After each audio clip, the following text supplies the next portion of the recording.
70평생 이런 지긋지긋한 장마는 처음인 것 같았어요. 해는 실종된 지 오래고 세상은 온통 잿빛이었습니다. 창밖에서는 굵은 빗줄기가 쉴 새 없이 아스팔트를 때리고 있었지요. 저녁 준비를 하기도 이른 시간, 저는 소파에 기대 앉아 멍하니 창밖을 보고 있었습니다. 빗소리 말고는 아무 소리도 들리지 않는 적막한 집안에서 나는 어쩐지 모를 스산함을 느꼈습니다. 평생을 시장 바닥에서 억척스럽게 살아온 제게 이런 무료한 시간은 어색하기 짝이 없어요. 이 나이가 되도록 손에서 일을 놓지 못했던 건 어쩌면 이런 적막함이 두려워서였는지도 모르겠습니다. 그때였어요. 집안의 정적을 칼날처럼 가르며 전화벨이 울렸습니다. 발신자 번호는 하나밖에 없는 제 아들 태호였습니다. 웬일일까 이 시간에. 보통은 퇴근 무렵에나 전화를 하는 녀석입니다. 저는 괜히 심장이 철렁 내려앉는 기분으로 전화를 받았습니다. 엄마. 수화기 너머로 아들의 다급한 목소리가 터져 나왔어요. 배경은 시끄러운 걸 보니 바뀐 듯한데 목소리가 평소와는 달랐습니다. 뭔가에 단단히 겁을 먹은 목소리였지요. 왜 그러냐, 태호야. 무슨 일 있어? 엄마, 큰일 났어. 희정이가 다쳤어. 희정이라면 제 며느리 이희정을 말하는 겁니다. 순간 머리가 띵하고 울리는 것 같았어요. 다치다니 젊은 애가 어디를 어떻게 다쳤다는 말인가. 진정하고 똑바로 말해봐. 누가 어디를 어떻게 다쳤다는 거야? 희정이가 비 오는데 시장 앞을 지나다가 미끄러졌나 봐. 지금 병원 응급실이야. 양쪽 팔이 다 부러진 것 같대. 양쪽 팔이라니요. 한쪽도 아니고 양쪽 팔이 전부 부러졌다는 말에 눈앞이 캄캄해졌습니다. 사람이 넘어지면 보통은 한쪽으로 짚기 마련인데 어쩌다 양팔이 다 부러질 수가 있단 말입니까? 제 상식으로는 도무지 이해가 가지 않았지만 아들의 목소리가 너무도 절박했기에 더 이상 묻고 따질 경황이 없었어요. 어느 병원이야? 저는 겉옷을 깨어 입을 생각도 못하고 지갑만 허둥지둥 챙겨들고 집을 나섰습니다. 미친 듯이 쏟아지는 비를 뚫고 택시를 잡아탔지요. 차창에 부딪히는 빗줄기처럼 제 마음도 어지럽게 흩어졌습니다. 그저 별일 아니기를, 아들의 호들갑이기를 바라면서 병원으로 향했습니다. 병원 응급실은 아수라장이었어요. 여기저기서 터져나오는 소리와 다급한 발걸음들, 코를 찌르는 소독약 냄새까지. 그 혼란스러운 풍경 속에서 저는 아들을 금방 찾아낼 수 있었습니다. 아들은 응급병상 커튼 앞에서 서성거리며 손톱을 물어뜯고 있었지요. 그 모습에 제 심장은 더 불안하게 요동쳤습니다. 태호야. 저를 발견한 아들이 울상이 되어 달려왔어요. 엄마, 어떻게 해? 의사 선생님 말이 골절이 심하대. 양쪽 다 수술해야 할지도 모른다고. 저는 아들의 어깨를 밀치고 커튼을 젖혔습니다. 그 안에는 제 며느리 희정이가 하얀 시트에 누워 있었습니다. 멀쩡한 곳이라고는 얼굴밖에 없었어요. 양쪽 팔에는 팔꿈치를 훌쩍 넘는 시퍼런 임시 깁스가 둘러져 있었고 얼굴은 눈물과 땀으로 범벅이 되어 있었습니다.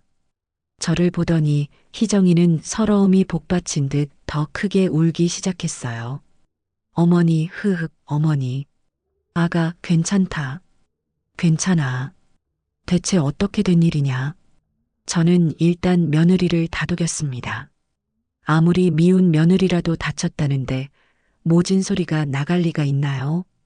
희정이는 말을 잇지 못하고 울기만 했습니다. 그 모습이 하도 안쓰러워 제 마음도 덩달아 무너지는 것 같았어요. 잠시 후 의사가 오더니 엑스레이 사진을 보여주며 상황을 설명했습니다. 보호자분 되십니까? 환자분이 크게 넘어지셨습니다. 보시다시피 양쪽 전완부, 그러니까 팔뚝 아래쪽 뼈가 모두 골절됐어요. 불행 중 다행으로 수술할 정도는 아니지만 최소 2달은 깁스를 하고 절대 안정을 취해야 합니다. 의사의 말은 단호했습니다. 절대 안정. 그 말이 제 귓가에 무겁게 내려앉았지요. 양팔을 깁스한 채로 절대 안정이라니. 그게 무슨 뜻인지 저는 곧바로 알아차릴 수 있었습니다. 밥 먹는 것부터 화장실 가는 것까지 혼자서는 아무것도 할 수 없다는 뜻이니까요. 모든 처치가 끝나고 병원비를 수납할 차례가 되었습니다. 아들이 건네는 원무과 영수증을 받아든 저는 제 눈을 의심했어요. 금액이 상상 이상으로 컸기 때문입니다. 무슨 특수 치료라도 받은 건지 비급여 항목이라는 것들이 빼곡히 적혀 있었지요. 태호야, 병원비가 왜 이렇게 많이 나왔어? 단순 깁스 치료가 아니었니? 제가 조심스럽게 묻자 아들은 버럭 화를 냈습니다.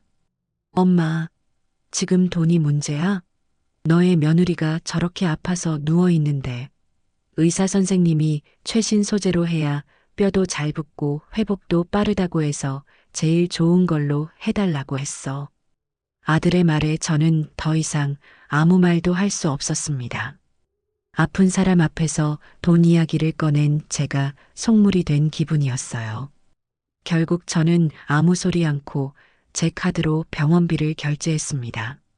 하지만 마음 한구석에 남는 그 찜찜한 기분은 어쩔 수가 없었어요.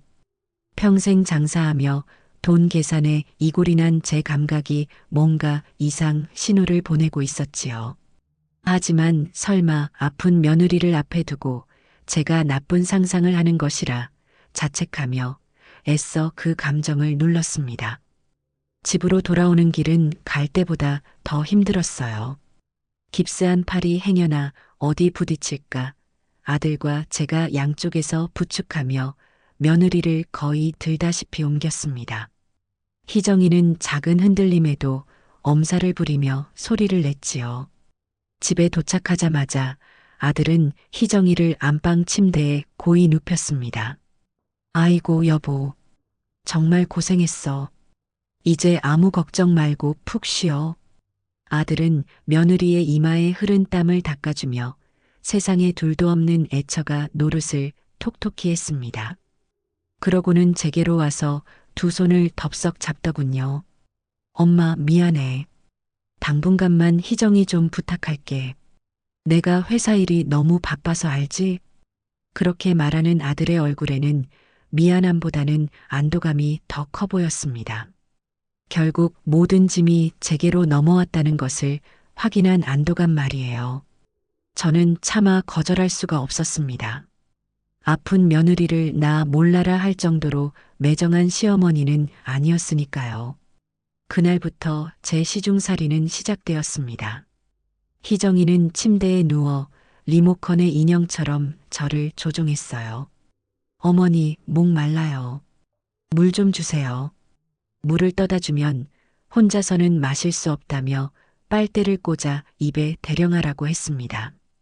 죽을 쑤어 가져가니 이번에는 먹여달라고 했지요. 저는 여든을 바라보는 나이에 40이 넘은 며느리의 입에 숟가락으로 죽을 떠 넣어주고 있었습니다. 한 숟갈, 두 숟갈. 밥을 받아먹는 희정이의 표정은 아픈 사람이라기보다는 마치 여왕처럼 도도해 보였어요. 제 기분 탓이겠지요. 어머니, 등 좀 긁어주세요. 저기 조금만 더 위요. 아, 거기 말고 왼쪽이요. 온갖 자질구레한 심부름은 끝이 없었습니다. 더 기가 막힌 것은 화장실 문제였어요. 혼자서는 뒤처리를 할 수 없으니 제가 그 수발까지 들어야 했습니다. 처음 그 말을 들었을 때 저는 순간 제 귀를 의심했습니다. 하지만 양팔에 깁스를 칭칭 감고 울상을 하는 며느리 앞에서 달리 방법이 없었어요. 저는 평생 누구에게도 느껴보지 못한 굴욕감을 느끼며 며느리의 뒤수발을 들었습니다. 아들 태호는 퇴근하고 돌아오면 침대에 누워있는 아내 옆에 잠시 앉아 손을 잡아주는 게 전부였어요. 여보, 오늘 괜찮았어? 우리 엄마가 잘해줬지? 하고는 자기는 피곤하다며 소파에 드러누워 TV를 보거나 방에 들어가 잠을 자기 바빴습니다. 제가 며느리 병수발로 하루 종일 허리가 끊어질 듯 아프다고 하소연이라도 할라치면 엄마가 조금만 더 고생해줘. 희정이 낫기만 하면 내가 2배로 효도할게. 하는 듣기 좋은 말로 상황을 넘기기 일쑤였지요. 그렇게 며칠이 흘렀습니다. 저는 완전히 며느리의 수족이 되어 있었습니다. 하루에도 12번씩 어머니를 찾는 호출에 노이로제가 걸릴 지경이었어요. 하지만 어쩌겠습니까? 제 아들의 아내이고 제 손주의 엄마인데요. 저는 그저 이 시간이 빨리 지나가기만을 바랄 뿐이었습니다. 며느리의 깁스가 풀리는 그날만을 손꼽아 기다렸어요. 시간은 시어머니의 애타는 마음 같은 건 아랑곳하지 않고 무심하게 흘러갔습니다. 하루가 가고 이틀이 가고 일주일이 지났지요. 제 일상은 완전히 며느리 이희정을 중심으로 돌아갔어요.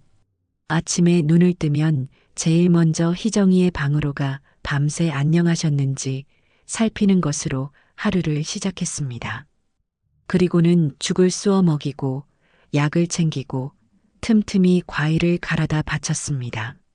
제 인생에 다시는 없을 줄 알았던 시중드는 삶이 70평생의 끝자락에서 다시 시작될 줄이야 누가 알았겠습니까? 젊었을 적 시장 좌판에 앉아 종일 손님들 비위를 맞추던 것과는 또 다른 종류의 고됨이었습니다. 그때는 돈이라도 벌었지요. 지금은 제 돈과 제 시간을 들여가며 몸과 마음이 축나는 기분이었습니다. 희정이는 날이 갈수록 더 상전이 되어갔어요. 처음 며칠은 제 눈치를 보는 척이라도 하더니 이제는 당연하다는 듯이 저를 부려먹기 시작했습니다. 목소리 톤만으로 희정이가 원하는 게 무엇인지 알아맞히는 경지에 이를 지경이었지요.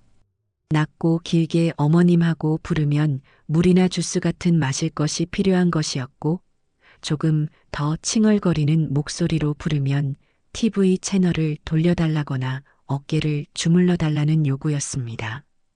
그중 가장 견디기 힘든 것은 역시나 화장실 수발이었어요. 아무리 며느리라지만 다 큰 여자의 대소변 뒤치다꺼리를 하는 것은 매번 곤욕이었습니다. 그럴 때마다 저는 제 자신에게 주문을 외웠습니다. 다친 사람이다. 아픈 사람이다. 내가 아니면 누가 하겠는가. 하지만 그 주문의 효력은 점점 약해지고 있었습니다. 제 허리와 무릎에 쌓이는 통증만큼이나 마음속 응어리도 단단하게 굳어가고 있었어요. 아들 태호는 갈수록 더 뻔뻔해졌습니다. 처음에는 미안한 기색이라도 비추더니 이제는 제가 며느리 시중을 드는 것을 당연하게 여기는 듯 했어요. 퇴근하고 돌아오면 오늘 희정이는 좀 어땠어? 밥은 잘 먹고? 하고 묻는 게 전부였습니다. 마치 제가 고용된 간병인이라도 되는 것처럼요. 제가 나도 하루 종일 서 있었더니 허리가 끊어질 것 같다. 하고 한마디 하면 아들은 기다렸다는 듯이 제 어깨를 주무르며 말했습니다. 아이고, 우리 엄마 고생이 많네. 희정이만 다 나으면 내가 세상에서 제일 좋은 온천으로 여행 보내줄게. 조금만 참아, 응? 그 얄팍한 효심이 깃든 말에 저는 더 이상 아무 말도 할 수가 없었습니다. 아들의 마음속에서 아내의 고통은 산더미 같고 늙은 어미의 고생은 깃털만큼 가벼운 모양이었습니다. 그러던 어느 날이었어요. 그날은 유난히 날이 덥고 습했습니다. 며칠간 쏟아지던 비가 그치고 나니 찜통 같은 더위가 기승을 부렸지요. 저는 땀을 뻘뻘 흘리며 점심상을 차리고 있었습니다. 며느리가 먹고 싶다는 냉면을 만들기 위해 육수를 차게 식히고 면을 삶고 있었어요. 제 하나뿐인 손주, 8살 하준이는 방에서 조용히 그림책을 보고 있었습니다. 그 애는 할머니가 힘든 것을 아는지 평소보다 더 조심스럽게 행동하곤 했어요. 그게 늘 기특하고 안쓰러웠습니다. 제가 한창 면을 헹구고 있을 때였어요. 안방에서 희정이의 날카로운 목소리가 들려왔습니다. 김하준, 너 이리 좀 와봐. 하준이는 깜짝 놀라 후다닥 안방으로 달려갔습니다. 무슨 일인가 싶어 저도 손을 닫고 뒤따라가려는데 곧이어 희정이의 고함 소리가 터져 나왔습니다. 너 지금 이게 무슨 짓이야? 누가 멋대로 물 따르래. 이거 다 흘렸잖아. 저는 놀라서 안방 문을 열었습니다. 방 안에는 하준이가 고개를 푹 숙인 채 서 있었고 그 앞 침대 머리맡 협탁에는 물이 흥건하게 쏟아져 있었어요. 그리고 희정이는 양팔에 깁스를 한 채로 얼굴을 잔뜩 찌푸리며 아이를 쏘아보고 있었습니다. 엄마가 목마른 것 같아서 보리차 따라주려고 했는데 하준이가 기어들어가는 목소리로 말했어요. 아이의 눈에는 금방이라도 터질 듯한 눈물이 그렁그렁 매달려 있었습니다. 그 작은 아이가 엄마가 목마를까봐 제 딴에는 무거운 주전자를 들어 물을 따르려다 실수를 한 모양이었어요. 그 마음이 얼마나 갸륵합니까? 그런데 희정이는 아이의 마음을 헤아려 주기는커녕 아이를 죄인 다루듯 윽박지르고 있었습니다. 너 때문에 이게 다 뭐야? 이 축축한 것 때문에 엄마 팔이 더 덧나면 너가 책임질 거야? 쓸데없는 짓 좀 하지 마. 넌 가만히 있는 게 도와주는 거야. 알아들어? 그 순간 제 머릿속에서 무언가가 툭 하고 끊어지는 소리가 났습니다. 아픈 사람이라는 이유로, 며느리라는 이유로 참고 또 참았던 모든 인내심이 바닥을 드러내는 순간이었어요. 어떻게 저 어린 것에게 저렇게 모진 말을 할 수가 있을까요? 그것도 자기를 위하려다 한 실수를 가지고 말입니다. 아가, 그만하거라. 제가 나지막이 말했습니다. 제 목소리는 분노로 작게 떨리고 있었어요. 희정이는 저를 힐끗 보더니 뭐가 불만스럽냐는 듯 입을 삐죽였습니다. 어머니, 하준이 버릇 나빠져요. 잘못한 건 따끔하게 혼을 내야죠. 잘못한 게 무엇이냐? 제 어미 목마를까봐 물 한 잔 따라주려던 게 그리 큰 잘못이야? 너는 하준이만 할 때 어미한테 물 한 번 떠다 준 적 없었느냐? 제 말에 희정이는 아무 대답도 하지 못했습니다. 저는 울먹이는 하준이의 어깨를 감싸 안고 방을 나왔습니다. 그리고는 아이를 제 방으로 데려가 꼭 닦아주었지요. 하준아, 괜찮아. 엄마가 아파서 예민해서 그래. 우리 하준이 마음 할머니는 다 알아. 아주 착한 이란 거야. 저는 아이를 다독였지만 제 마음은 진정되지 않았습니다. 아픈 것은 아픈 것이고 인성은 인성입니다. 오늘 며느리의 모습에서 저는 그동안 애써 외면해왔던 무언가를 본 것 같았어요. 그것은 병자의 예민함이 아니라 본래 가지고 있던 심술과 이기심이었습니다. 그 서늘한 감정이 제 심장을 차갑게 식혔습니다. 그날 밤이었어요. 저는 고된 하루를 마치고 잠자리에 누웠지만 낮의 일 때문에 좀처럼 잠을 이룰 수가 없었습니다. 뒤척이기를 수십 번, 시간을 보니 자정이 훌쩍 넘어 있었지요. 그때였습니다. 방문 밖에서 아주 작은 소리가 들렸어요. 달아빠진 문지방을 작은 발이 조심스럽게 밟는 소리였습니다. 저는 숨을 죽이고 문 쪽을 바라보았습니다. 잠시 후 문이 아주 조심스럽게 소리나지 않게 살짝 열리더니 작은 그림자가 방 안으로 스르륵 들어왔습니다. 손주 하준이었어요. 하준아, 왜 안 자고? 제가 말을 채 끝내기도 전에 하준이는 제게로 달려와 이불 속으로 파고들었습니다. 그리고는 제 품에 안겨 소리 없이 흐느끼기 시작했어요. 아이의 작은 어깨가 가늘게 떨리는 것이 느껴졌습니다. 저는 아이의 등을 가만히 쓸어주며 왜 우는지 묻지 않았어요. 그저 아이가 스스로 진정하기를 기다려 주었지요. 한참을 그렇게 울던 하준이가 고개를 들었습니다. 눈물로 젖은 아이의 눈이 어둠 속에서도 유난히 반짝였어요. 할머니, 응, 우리 강아지. 왜 그래? 할머니한테만 비밀인데. 아이는 주변을 한번 휘 둘러보더니 제 귓가에 입을 바싹 가져다 대고 속삭였습니다. 그 작은 입에서 나온 말은 제 남은 인생을 송두리째 뒤흔드는 거대한 폭탄과도 같았습니다. 할머니, 엄마 아픈 거 다 뻥이에요. 순간 저는 숨을 쉴 수가 없었습니다. 세상의 모든 소리가 사라지고 오직 하준이의 속삭임만이 제 귓속에서 거대한 종처럼 윙윙 울리는 것 같았어요.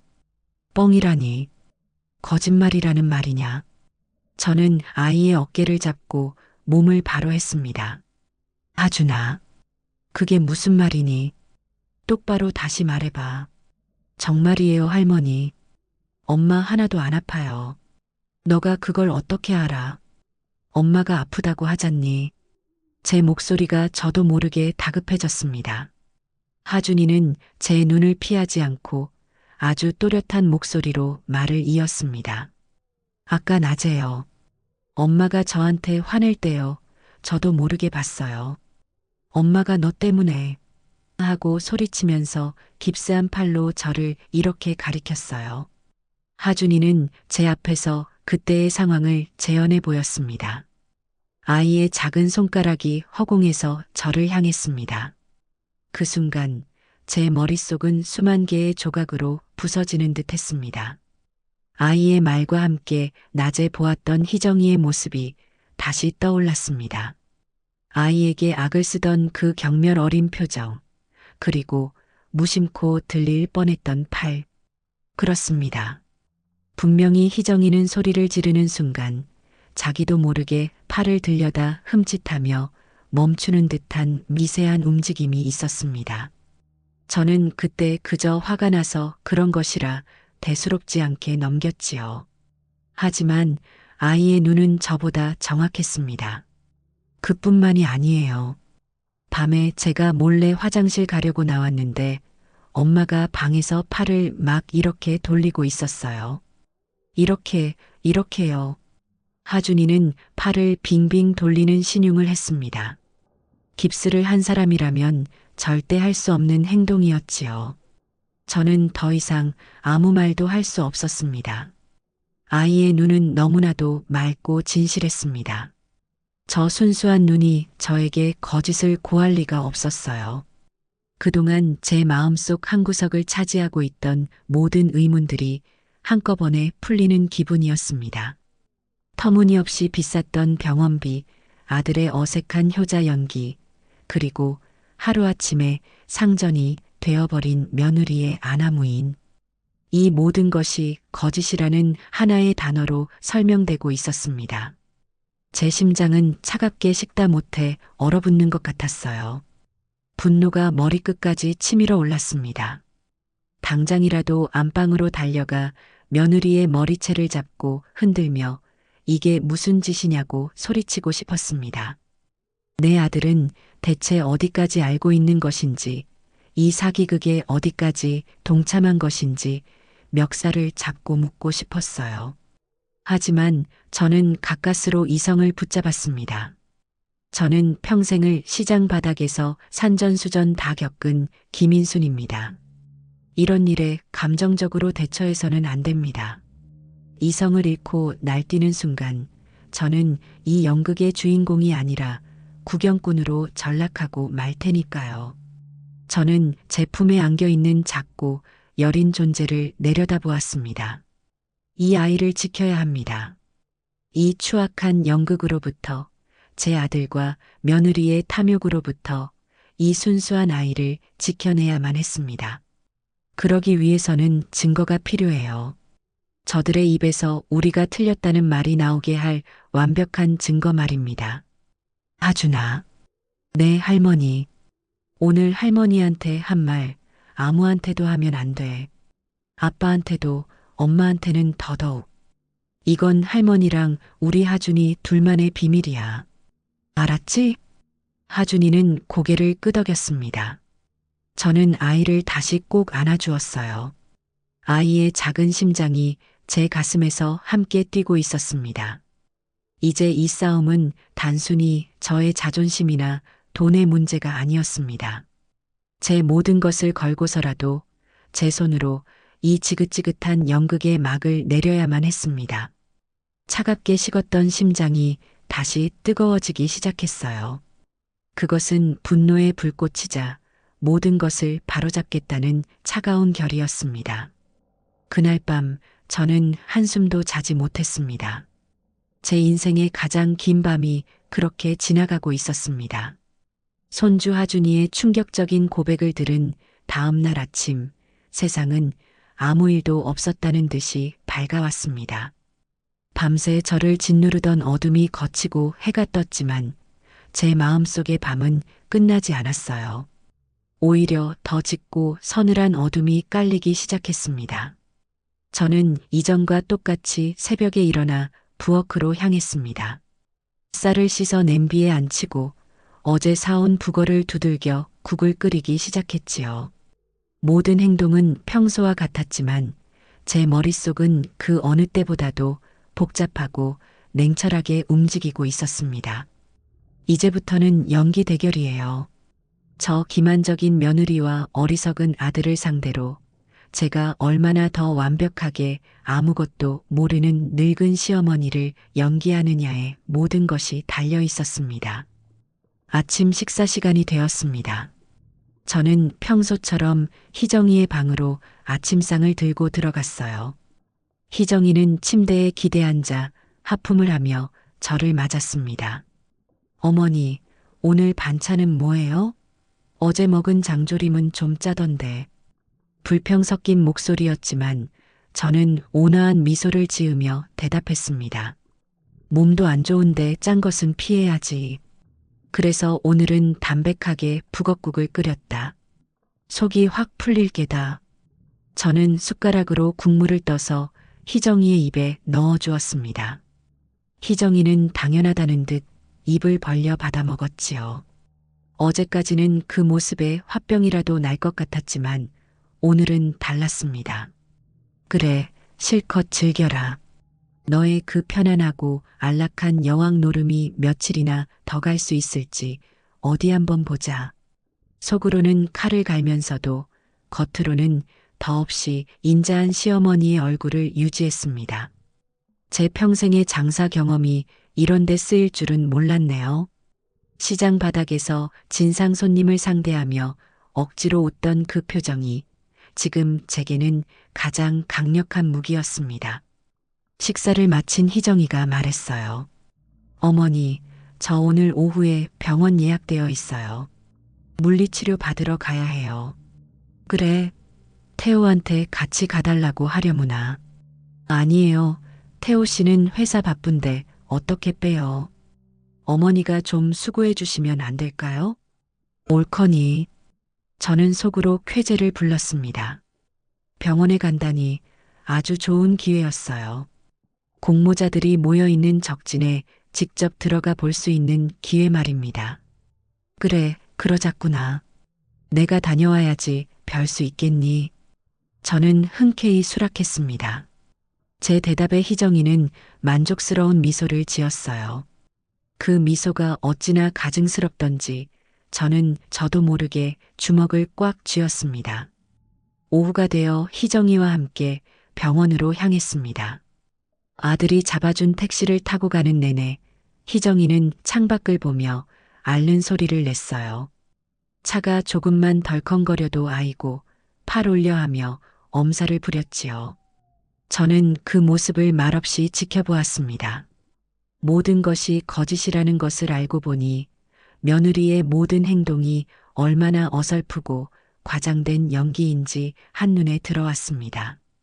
저런 삼류 연기에 제가 그동안 속아 넘어갔다는 사실이 분하고 또 분했습니다. 병원은 지난번에 왔던 바로 그곳이었습니다. 희정이는 익숙하게 물리치료실로 저를 이끌었어요. 물리치료사는 젊은 남자였는데 희정이를 보더니 유난히 살갑게 굴더군요. 어이구, 사모님 오셨어요? 오늘은 좀 어떠세요? 말도 마세요. 죽겠어요. 밤새 팔이 쑤셔서 잠도 한숨 못 잤다니까요. 두 사람이 주고받는 대화는 너무나도 자연스러웠지만 저는 그들의 눈빛 교환을 놓치지 않았습니다. 아주 짧은 순간 두 사람의 눈이 마주치며 무언의 신호를 보내는 듯한 느낌을 받았어요. 물리치료사는 희정이의 깁스 주변을 조심스럽게 만지며 이런저런 기계를 작동시켰습니다. 하지만 제가 보기에 그것은 제대로 된 치료라기보다는 그냥 신용만 하는 것에 가까워 보였습니다. 기계는 윙윙 소리를 내며 돌아갔지만 희정이의 표정에는 어떤 고통이나 변화도 없었어요.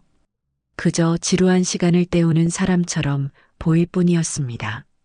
저는 결심했습니다. 이 연극에 구멍을 내야겠다고요.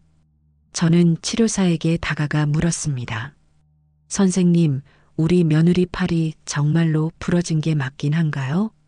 제 돌발 질문에 치료사와 희정이의 얼굴이 순간 굳어지는 것을 보았습니다. 치료사는 금세 표정을 바꾸며 웃는 얼굴로 대답했어요. 그럼요, 어머님. 엑스레이 사진도 보셨잖아요. 양쪽 다 금이 선명하게 갔습니다. 큰일 날 뻔하셨죠. 그런데 제가 보기에는 통증이 별로 없어 보여서요. 젊어서 그런가 회복이 참 빠르네요. 저는 일부러 능청을 떨며 말했습니다. 제 말에 희정이가 발끈하며 끼어들었어요. 어머니, 무슨 그런 섭섭한 말씀을 하세요. 제가 밤새 아파서 끙끙 앓는 거 못 보셨어요? 겉으로 멀쩡해 보인다고 안 아픈 게 아니에요. 희정이는 금세라도 눈물을 터뜨릴 것처럼 얼굴을 붉혔습니다. 치료사는 그런 희정이를 거들었지요. 맞습니다, 어머님. 뼈라는 게 그렇습니다. 겉보기와는 다르죠. 환자분, 너무 서운해 마세요. 두 사람이 합을 맞춘 듯 저를 이상한 사람으로 몰아가는 분위기였습니다. 저는 더 이상 캐묻지 않고 내가 늙어서 노파심이 많아 그랬다며 한 발 물러섰습니다. 하지만 이미 확인은 끝났어요. 저들의 당황하는 기색과 과장된 반응은 자신들의 거짓말이 들킬까봐 두려워하는 자들의 전형적인 모습이었습니다. 집으로 돌아오는 길, 제 머릿속은 더욱 빠르게 움직이기 시작했습니다. 병원까지 한 통속이라는 확신이 들자 이제는 더 확실한 물증을 잡아야겠다는 생각이 들었어요. 말로는 얼마든지 빠져나갈 수 있습니다. 하지만 빼도 박도 못하는 증거 앞에서는 저들도 무릎을 꿇을 수밖에 없을 테니까요. 그날 저녁 저는 태호에게 전화를 걸어 내일 아침 일찍 시장에 좀 다녀오겠다고 말했습니다. 아주 중요한 제사가 있는데 제사 음식을 파는 단골 가게 사장님이 몸이 아파 며칠만 가게 문을 연다는 거짓말을 지어냈지요. 아침 일찍 나가서 점심때쯤 돌아올 것이니 아침은 대충 빵으로 때우고 며느리 좀 잘 챙기라고 신신당부를 했습니다. 아들은 귀찮다는 기색이 역력했지만 제사 문제라니 어쩔 수 없이 알겠다고 대답했어요. 다음 날 저는 동이 트기도 전에 집을 나섰습니다. 하지만 제가 향한 곳은 시장이 아니었어요. 저는 버스를 타고 용산 전자상가로 향했습니다. 텔레비전에서나 보던 그 복잡한 곳에 70 먹은 노파가 갈 일은 평생 없었지요. 하지만 지금은 그런 것을 따질 때가 아니었습니다. 저는 상가를 몇 바퀴나 돌며 사람들의 눈에 띄지 않는 작은 가게를 찾아 들어갔습니다. 무엇을 찾으세요, 어머님? 녹음기. 아주 작고 티 안 나는 녹음기 하나 있었으면 좋겠는데. 젊은 주인은 저를 위아래로 훑어보더니 이내 무언가를 짐작했다는 듯 안쪽에서 작은 상자 하나를 꺼내왔습니다. 손가락 한마디만 한 크기의 녹음기였어요. 사용법도 아주 간단했습니다. 버튼 하나만 누르면 녹음이 시작되고 다시 누르면 중지된다고 했지요. 저는 적지 않은 돈을 주고 그 작은 기계를 손에 넣었습니다. 그것은 제 손안에서 차갑고 단단하게 느껴졌어요. 마치 복수를 위해 벼려낸 작은 칼날처럼 말입니다. 집으로 돌아온 저는 아들이 출근하기만을 기다렸습니다. 아들이 집을 나서자마자 저는 계획을 실행에 옮겼어요. 거실 소파, 희정이가 가장 좋아하는 자리에 놓인 쿠션. 저는 그 쿠션의 지퍼를 살짝 열고 안쪽 솜 깊숙한 곳에 녹음기를 밀어 넣었습니다. 그리고는 녹음 버튼을 눌렀지요. 이제 모든 준비는 끝났습니다. 저는 희정이에게 시장에 다녀온 것처럼 꾸민 몇 가지 나물과 전을 보여주며 친구 가게에 좀 더 들렀다 와야겠다. 점심은 태워 오면 같이 시켜 먹거라. 하고 말한 뒤 다시 집을 나섰습니다. 이번에는 정말로 근처 시장에 가서 시간을 보냈어요. 시장을 어슬렁거리며 콩나물 한 봉지를 사고 두부 한 모를 사면서도 제 모든 신경은 집에 있는 녹음기에 쏠려 있었습니다. 과연 그 작은 기계는 제 역할을 다 해줄 수 있을까요? 제발 무언가 담겨 있기를, 저들의 추악한 진실이 담겨 있기를 간절히 바랐습니다. 3시간쯤 지났을까요? 저는 더 이상 기다릴 수가 없어 서둘러 집으로 돌아왔습니다. 희정이는 소파에 앉아 태블릿 PC로 드라마를 보고 있었어요. 깁스한 팔 때문에 불편할 텐데도 용케 쿠션에 팔을 기대고 한 손가락으로 화면을 누르고 있었습니다. 저를 보더니 희정이가 말했어요. 어머니, 이제 오세요? 점심은 어떻게 해요? 나도 배가 안 고프니 너 혼자 시켜 먹어라. 나는 방에 들어가서 좀 쉬어야겠다. 저는 피곤하다는 핑계를 대고 제 방으로 들어와 문을 잠갔습니다. 그리고는 심장이 터질 듯한 것을 느끼며 잠시 후 거실로 나가 태연하게 쿠션을 정리하는 척하며 녹음기를 꺼내왔습니다. 제 손은 미세하게 떨리고 있었어요. 방으로 돌아온 저는 떨리는 손으로 이어폰을 귀에 꽂고 녹음된 파일을 재생했습니다. 처음에는 한동안 아무 소리도 들리지 않았습니다. 희정이가 드라마를 보는 소리, 과자 봉지를 부스럭거리는 소리만 들릴 뿐이었어요. 제 심장이 점점 초조해지기 시작했습니다. 아무것도 녹음되지 않은 것일까? 그때였습니다. 현관문 열리는 소리와 함께 아들 태호의 목소리가 들렸습니다. 점심을 먹으러 잠시 집에 들른 모양이었어요. 희정아, 나왔어. 괜찮아? 그리고 이어진 희정이의 목소리. 그 목소리는 제가 알던 아프고 힘없는 며느리의 목소리가 아니었습니다. 짜증과 불만이 가득 찬 완전히 다른 사람의 목소리였어요. 아, 왔어? 힘들어 죽겠네.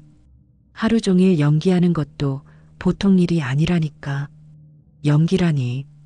제 귀를 의심했습니다. 하지만 녹음은 계속되고 있었어요. 조금만 참아. 엄마 외출한 거 보니까 거의 다 넘어온 것 같아. 곧 집이랑 상가 명예 우리 앞으로 해주시겠지. 정말 그래야 할 텐데. 어머니, 눈치가 보통이 아니시잖아. 아까 병원에서도 이상한 걸 묻는 바람에 얼마나 놀랐는지 알아? 이러다 다 들키는 거 아니야?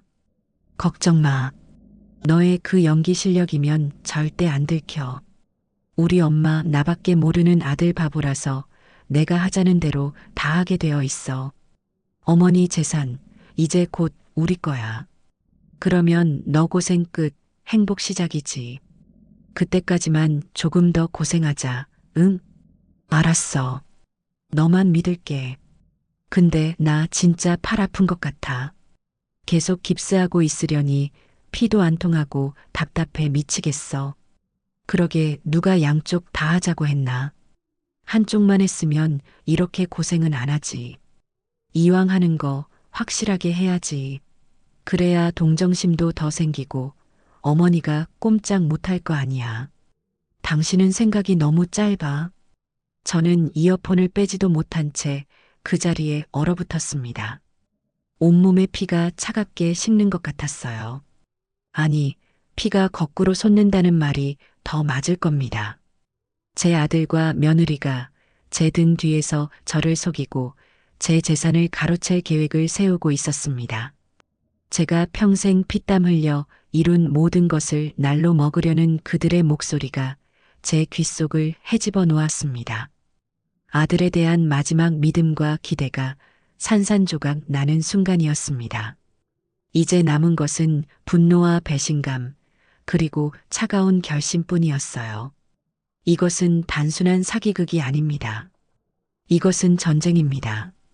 그리고 이 전쟁에서 저는 절대로 질 수 없었습니다. 녹취록이라는 서늘한 증거를 손에 쥔 채 저는 꼬박 하룻밤을 고민했습니다.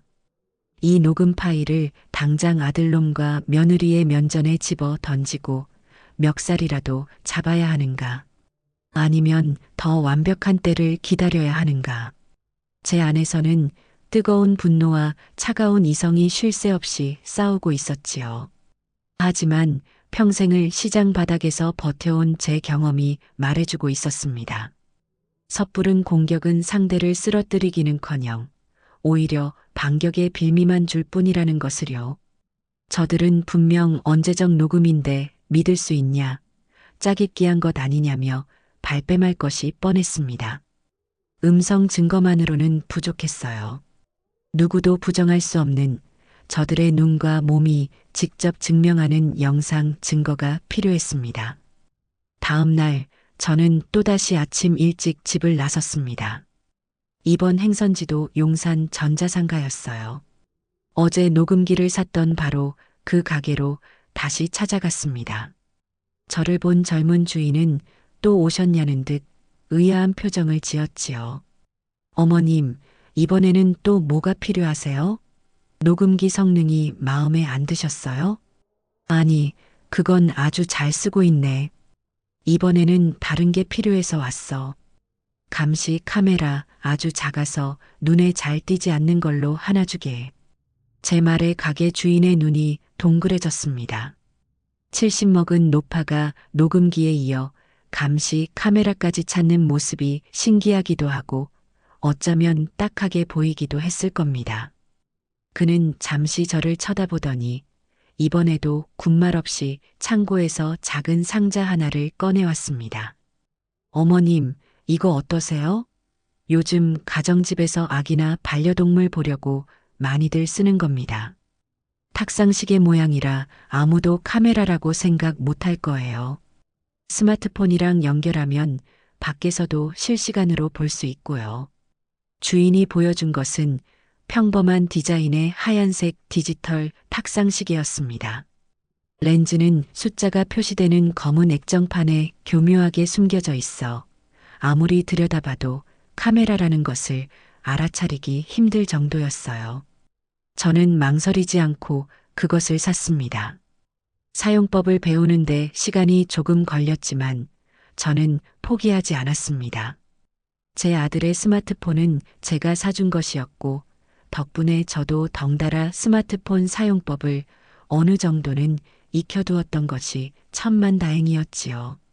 가게 주인은 제 열의에 감탄했는지 아주 친절하게 하나하나 가르쳐 주었습니다. 집으로 돌아온 저는 시계를 설치할 장소를 물색했습니다. 가장 좋은 곳은 역시 거실이었어요. 희정이가 하루 대부분의 시간을 보내는 소파와 그 주변이 한눈에 들어오는 곳이어야 했습니다. 마침 거실 한쪽 벽에 놓인 낡은 장식장이 눈에 들어왔어요. 그 위에는 제가 젊었을 때부터 모아온 자질구레한 장식품들이 먼지를 뒤집어 쓴 채 놓여 있었지요. 저는 그 장식품들을 몇 개 치우고 그 자리에 새로 사온 시계 카메라를 올려놓았습니다. 그리고는 각도를 조절해 소파 전체가 화면에 들어오도록 맞추었지요. 이제 모든 준비는 끝났습니다.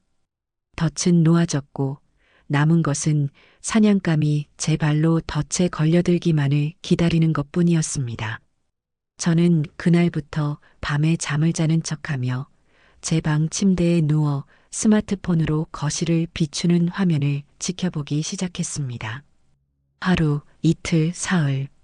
시간은 더디게 흘러갔고 희정이는 이렇다 할 움직임을 보이지 않았어요. 제가 지켜보고 있다는 것을 눈치라도 챈 것일까요? 초조한 마음에 제 심장이 타들어가는 것 같았습니다. 하지만 저는 인내심을 잃지 않았습니다. 사냥꾼에게 가장 중요한 덕목은 기다림이니까요. 저들이 방심하는 순간은 반드시 찾아올 것이라고 믿었습니다. 그리고 나흘째 되던 날 밤, 드디어 기회가 찾아왔습니다. 그날은 아들 태호가 회사 동료들과의 회식이 있다며 늦는 날이었어요. 하준이는 일찍 잠이 들었고 집안에는 저와 희정이 단둘만 남아 있었습니다. 저는 평소처럼 희정이의 저녁 식사를 챙겨주고 잠자리를 봐준 뒤 제 방으로 건너왔습니다. 그리고는 불을 끄고 이불 속에 누워 스마트폰 화면에 모든 신경을 집중했지요. 1시간, 2시간이 흘렀습니다. 거실은 불이 꺼진 채 어둠에 잠겨 있었고 아무런 움직임도 없었습니다. 제가 너무 성급했던 것일까, 오늘도 허탕인가 하는 생각이 들 무렵이었어요. 안방 문이 아주 조심스럽게 열리는 소리가 들렸습니다. 그리고 화면 속으로 희정이의 모습이 나타났어요. 희정이는 고양이처럼 살금살금 걸어 나와 거실 소파에 털썩 주저앉았습니다. 저는 숨을 죽이고 화면을 지켜보았습니다. 희정이는 한동안 주변을 두리번거리며 경계하는 듯 했어요. 제가 자는 것을 확인하려는 것이겠지요. 잠시 후 안심이 되었는지 희정이는 깊은 한숨을 내쉬었습니다.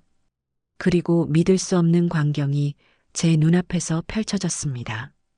희정이가 너무나도 자연스럽게 오른쪽 팔의 깁스를 풀기 시작했습니다.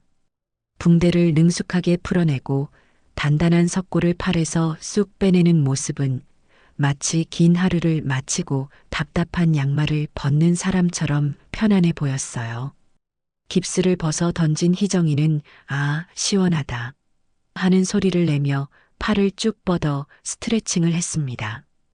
위로, 아래로, 옆으로. 뼈가 부러졌던 사람이라고는 도저히 믿을 수 없는 유연한 움직임이었습니다. 그것도 모자라 이번에는 왼쪽 팔의 깁스까지 거침없이 풀어 헤쳤습니다. 양쪽 팔이 완전히 자유로워진 희정이는 기지개를 켜며 목과 어깨를 풀었습니다. 제 스마트폰 화면 속에서 며느리는 완벽한 두 팔로 자유를 만끽하고 있었어요. 저는 제 눈을 의심하며 화면을 뚫어져라 쳐다보았습니다. 분노를 넘어선 허탈감과 배신감이 온몸을 휘감았습니다. 저것이 정녕 제 며느리의 본 모습이란 말입니까?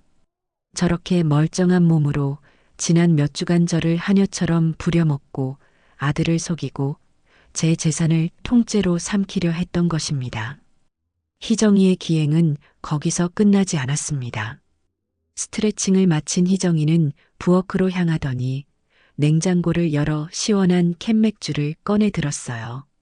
그리고는 찬장 높은 곳에 숨겨두었던 과자 봉지를 아무렇지 않게 꺼내 들었습니다. 평소에는 팔이 닿지 않는다며 저에게 꺼내달라고 시키던 바로 그 찬장이었습니다. 희정이는 소파에 다시 자리를 잡고 앉아 한 손에는 맥주캔을, 다른 한 손으로는 과자를 집어먹으며 TV를 켰습니다. 소리를 아주 작게 줄이고 드라마를 보며 낄낄거리는 모습은 영락없는 세상에서 가장 편안한 사람의 모습이었어요. 저는 떨리는 손가락으로 화면 녹화 버튼을 눌렀습니다. 이 순간을 놓쳐서는 안 됩니다. 이 추악하고 완벽한 증거를, 저들의 죄를 증명할 이 영상을 단 1초도 놓치지 않고 담아야 했습니다. 영상은 계속해서 녹화되고 있었습니다. 30분가량 지났을까요? 희정이는 맥주를 다 마시고 남은 과자 봉지를 다시 찬장 깊숙한 곳에 숨겼습니다. 그리고는 아무 일도 없었다는 듯이 바닥에 내려놓았던 깁스를 다시 양쪽 팔에 주섬주섬 끼워 넣기 시작했어요. 붕대까지 꼼꼼하게 다시 감는 모습은 거의 전문가 수준이었습니다.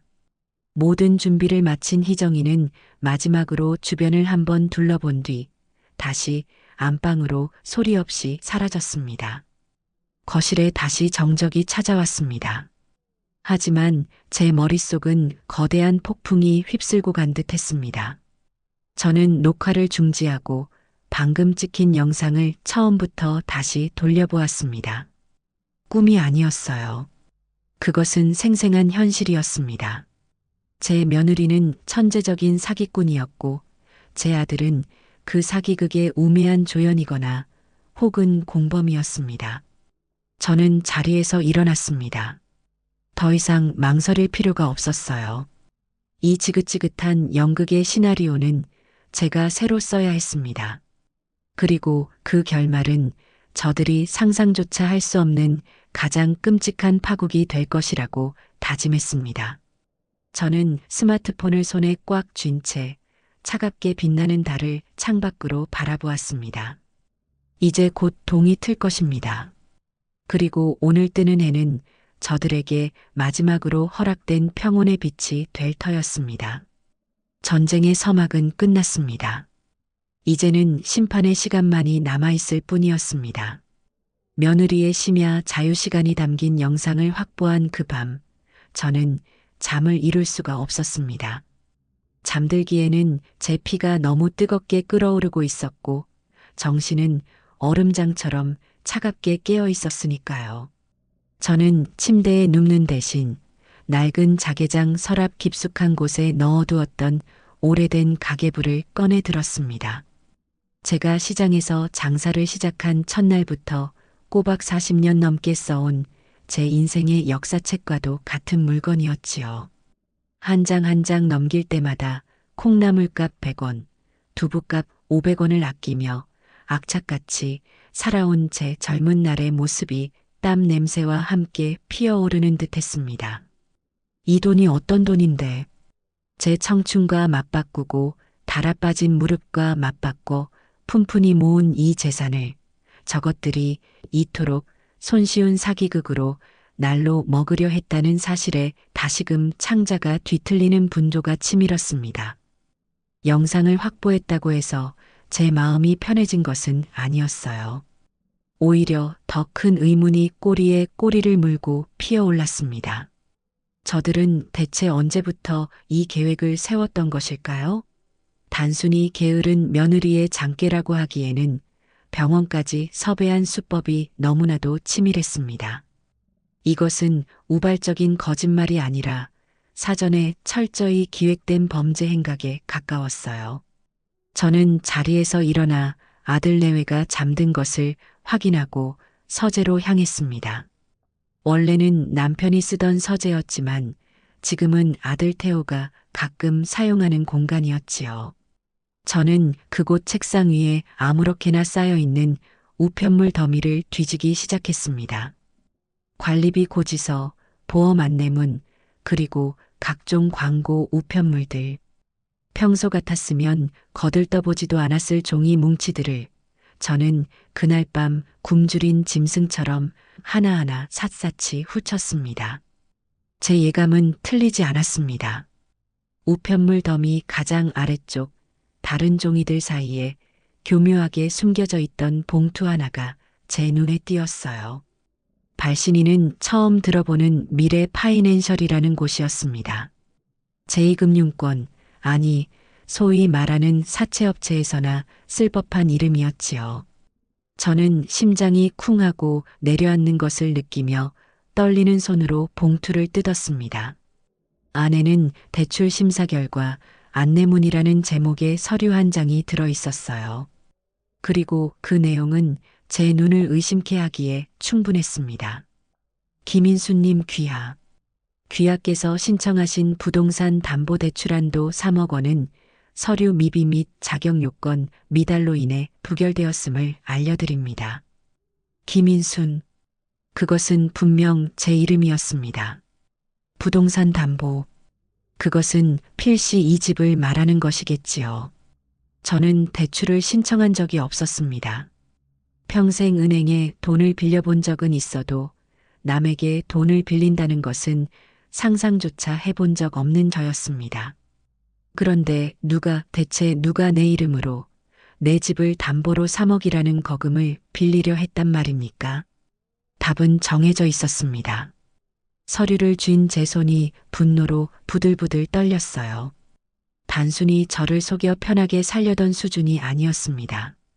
저것들은 아예 제 집을 담보로 거액의 빚을 내어 그 돈을 들고 튈 계획이었던 겁니다. 만약 저 대출이 승인이라도 되었다면 저는 어느 날 갑자기 길거리에 나앉게 될 수도 있었던 아찔한 상황이었습니다. 저는 서류 가장 아래쪽에 찍힌 제 이름과 도장을 보았습니다. 조잡하게 흉내낸 제 필체와 아마도 어딘가에서 몰래 파냈을 제 막도장이 찍혀 있었습니다. 명백한 사문서 위조였고 사기 미수였습니다. 이제 이것은 단순한 가족 간의 다툼이나 배신 차원의 문제가 아니었어요. 명백한 범죄였습니다. 저들은 선을 넘어도 한참 넘었습니다. 제 인내심도 제 모정도 이제는 그 바닥을 모두 드러내고 말았습니다. 다음 날 아침 저는 평소보다 더 완벽하게 아무것도 모르는 시어머니를 연기했습니다. 며느리에게는 더 살갑게 굴었고 출근하는 아들에게는 따뜻한 미소를 지어 보였지요. 저들의 눈에는 제가 자신들의 연극에 완전히 속아 넘어간 어수룩한 늙은이로 보였을 겁니다. 저는 그들의 그 오만한 착각을 비웃으며 아들이 집을 나서자마자 곧장 외출 준비를 했습니다. 그리고는 제 평생의 친구이자 지금은 은퇴하여 소일거리로 세무 상담 사무실을 운영하는 박 사장에게 전화를 걸었습니다.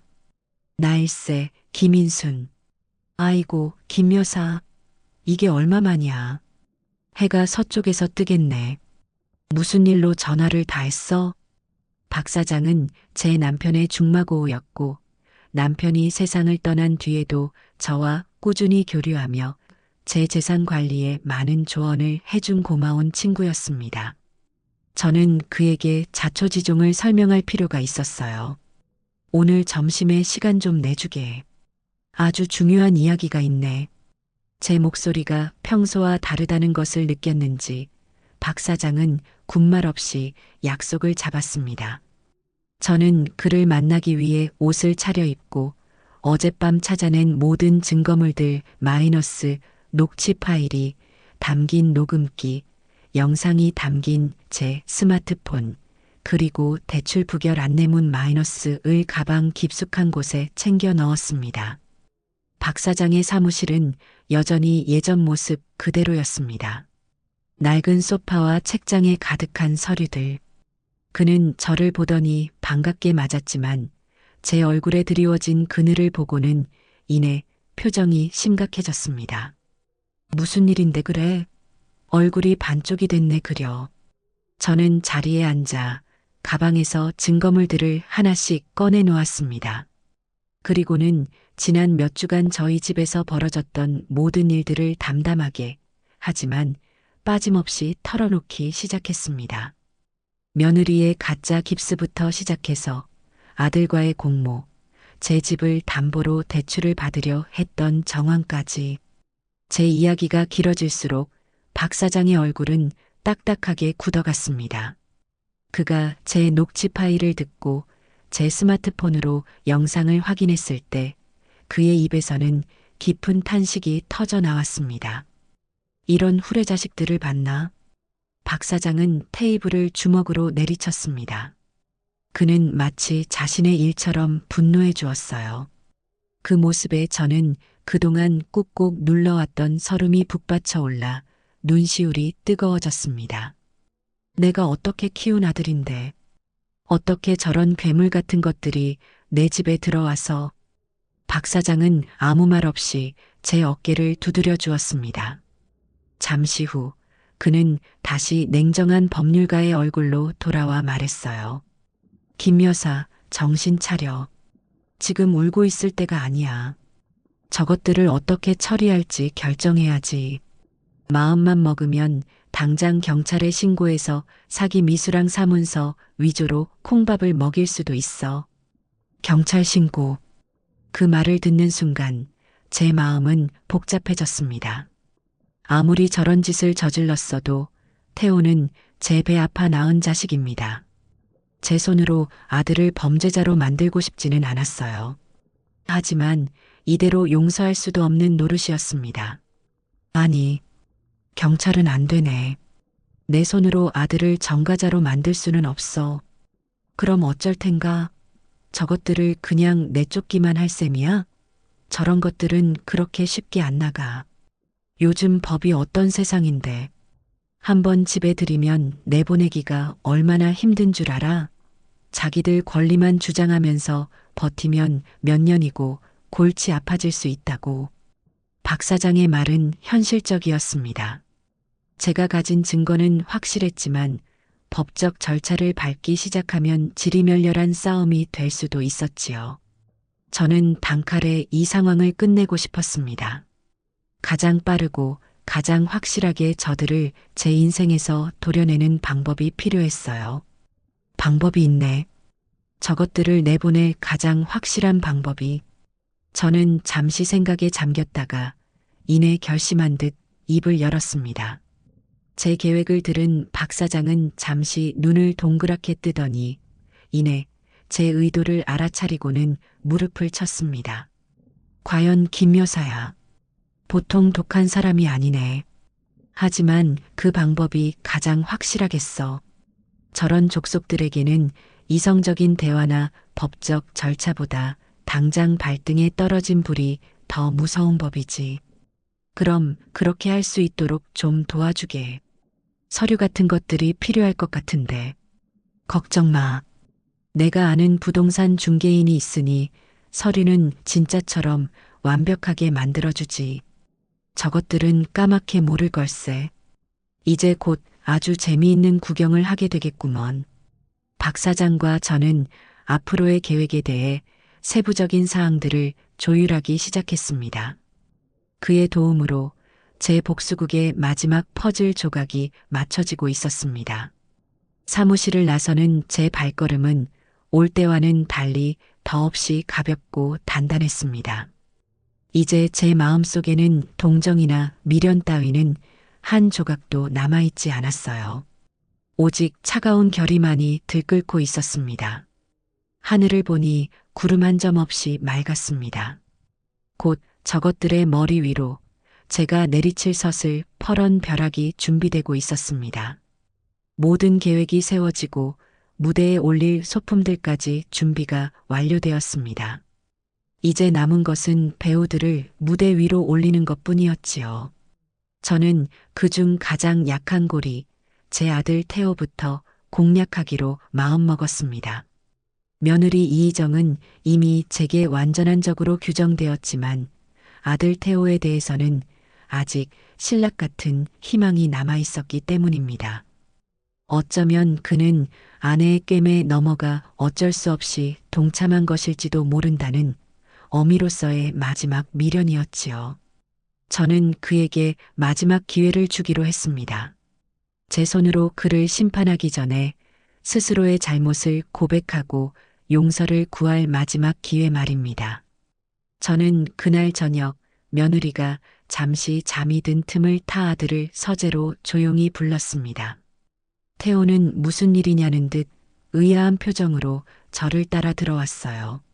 저는 서재 문을 닫고 아들을 제 앞에 앉혔습니다. 서재의 무거운 공기가 우리 모자 사이를 짓눌렀습니다. 태호야. 제가 나지막이 아들의 이름을 불렀습니다. 제 목소리가 너무도 차갑고 낮아서인지 태호는 저도 모르게 몸을 움찔했습니다. 네, 어머니. 왜 그러세요? 너 엄마한테 뭐 할 말 없니? 저는 아들의 눈을 똑바로 쳐다보며 물었습니다. 그 눈동자 속에서 아주 짧은 순간 당황과 불안이 스쳐 지나가는 것을 저는 똑똑히 보았습니다. 하지만 태호는 금세 표정을 숨기고 어리둥절한 얼굴로 되물었어요. 할 말이라니요? 무슨 말씀이세요? 그 뻔뻔한 얼굴을 보니 제 안에 있던 마지막 미련마저 조금씩 사그라드는 기분이었습니다. 하지만 저는 아직 포기하지 않았습니다. 저는 품속에서 작은 녹음기를 꺼내 테이블 위에 올려놓았습니다. 녹음기를 본 태호의 눈이 커다랗게 뜨였습니다. 이게 뭐예요, 어머니? 들어보렴. 너와 너의 아내가 내 등 뒤에서 무슨 이야기를 나누었는지. 저는 녹음기의 재생 버튼을 눌렀습니다. 서재 안에는 며칠 전 거실에서 녹음되었던 그들의 목소리가 울려 퍼지기 시작했어요. 연기하는 것도 보통 일이 아니라니까. 우리 엄마 나밖에 모르는 아들 바보라서 어머니 재산, 이제 곧 우리 거야. 자신들의 목소리가 흘러나오자 태호의 얼굴은 하얗게 질리다 못해 잿빛으로 변해갔습니다. 그는 고개를 푹 숙인 채 감히 저를 쳐다보지도 못하고 있었어요. 녹음이 끝나고 서재에는 다시 무거운 침묵이 흘렀습니다. 저는 아들이 입을 열기를 기다렸습니다. 무릎을 꿇고 잘못했다고, 죽을 죄를 지었다고 빌기를 바랐습니다. 그랬다면 제가 아들을 용서할 수 있었을까요? 아마 아니었을 겁니다. 하지만 최소한 어미로서의 마음은 지금보다 덜 비참했을 테지요. 한참 만에 태호가 입을 열었습니다. 하지만 그의 입에서 나온 말은 제 기대를 처참하게 박살내는 것이었습니다. 어머니, 그걸 어떻게 해? 용서를 비는 대신 그는 증거를 어떻게 손에 넣었는지를 먼저 물었습니다. 저는 기가 막혀서 헛웃음이 나왔습니다. 내가 그걸 어떻게 알았는지가 지금 중요하니? 너는 어미를 속이고 어미의 재산을 통째로 삼키려 했어. 그런데도 할 말이 고작 그것뿐이야? 아니, 그게 아니고요, 어머니. 오해예요. 이건 다 희정이가 너무 힘들어서. 태호는 횡설수설하며 변명을 늘어놓기 시작했습니다. 모든 것은 아내 희정이가 계획한 것이고 자신은 아내가 아픈 마음에 홧김에 저지른 일에 마지못해 동참했을 뿐이라는 것이 변명의 요지였지요. 그는 아내를 감싸기에 급급했습니다. 희정이가 돈 때문에 고생하는 걸 옆에서 보는 게 너무 힘들었어요.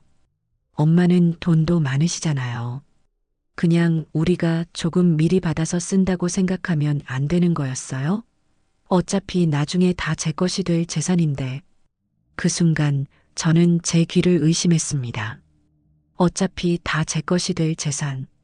제 아들놈의 입에서 나온 그 말은 날카로운 비수가 되어 제 심장에 깊숙이 박혔습니다. 아, 그랬구나. 너는 내가 평생 피땀 흘려 모은 이 재산을 처음부터 너의 것이라고 생각하고 있었구나. 내가 잠시 맡아가지고 있는 돈 정도로 여기고 있었구나. 그래서 이 모든 사기 행각에 죄책감조차 느끼지 못했던 것이구나. 저는 자리에서 벌떡 일어났습니다. 더 이상 이놈과 대화를 나눌 필요가 없다는 것을 깨달았기 때문입니다. 제 아들은 그저 어리석은 것이 아니었습니다. 그는 제 며느리만큼이나 탐욕스럽고 이기적인 존재였던 겁니다. 어쩌면 제가 제 하나뿐인 아들이라는 이유로 너무 오냐오냐 키운 탓일지도 모릅니다. 세상의 모든 것을 너무 쉽게 손에 쥘 수 있다고 믿게 만든 제 잘못일지도 모르지요. 하지만 이제 와서 후회한들 무슨 소용이 있겠습니까? 썩은 뿌리는 도려내는 수밖에 없는 것을요. 됐다. 너의 말 잘 알아들었다. 제 목소리는 감정이 완전히 제거된 마른 나뭇가지처럼 버석거렸습니다. 제 서늘한 목소리에 태호는 오히려 당황한 듯 저를 올려다보았어요. 어머니, 제 말은 그런 뜻이. 더 이상 아무 말도 하지 마라. 듣고 싶지 않으니까. 너는 내 어미에게 용서를 구할 마지막 기회를 제 발로 걷어찼다. 이제 너와 나 사이에 남은 모자의 연은 이것으로 끝이다. 저는 그 말을 남기고 서재를 나왔습니다. 뒤에서 태호가 저를 부르는 소리가 들렸지만 저는 뒤돌아보지 않았습니다. 제 마음속에서는 무언가가 산산조각 나는 소리가 들렸어요. 그것은 아들에 대한 마지막 애정이 부서지는 소리였습니다. 그리고 그 빈자리에는 강철보다도 차갑고 단단한 결심이 들어서고 있었습니다. 저는 제 방으로 돌아와 문을 잠갔습니다. 그리고는 창밖의 어둠을 바라보며 조용히 눈물을 흘렸습니다. 그것은 슬픔의 눈물이 아니었습니다. 제 어리석었던 과거와 제 손으로 괴물을 키워낸 제 자신과 작별하는 의식의 눈물이었습니다. 이제 저는 더 이상 어머니가 아닙니다. 저는 오직 제 자신과 제 것을 지키기 위해 싸우는 김인순일 뿐입니다. 그날 밤 저는 제 아들을 마음속에서 완전히 지워버렸습니다. 결전의 날이 밝았습니다.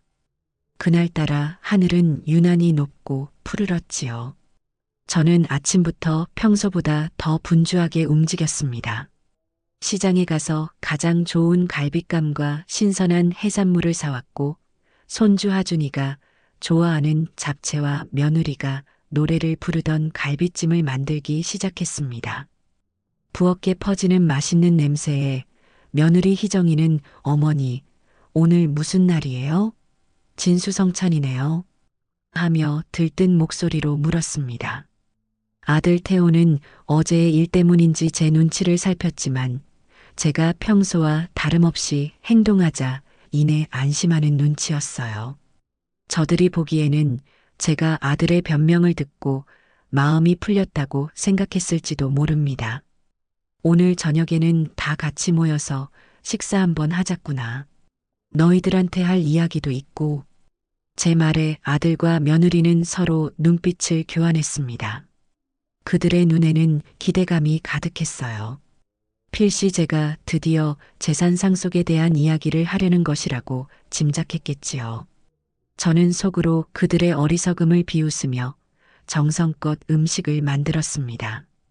이것은 저들이 이 집에서 먹는 마지막 만찬이 될 테니까요. 저녁 시간이 되고 박 사장이 약속대로 저희 집을 방문했습니다. 저는 아들과 며느리에게 내 오랜 친구인데 저녁 식사에 잠시 초대했다. 고 둘러댔지요. 그들은 제 재산 문제에 대한 증인이 필요하다고 생각했는지 박 사장의 등장을 오히려 반기는 눈치였습니다. 식탁에는 제가 온종일 만든 음식들이 가득 차려졌습니다. 갈비찜, 잡채, 해물전, 그리고 각종 나물까지. 아들과 며느리는 며칠 굶은 사람들처럼 허겁지겁 음식을 먹어치웠습니다.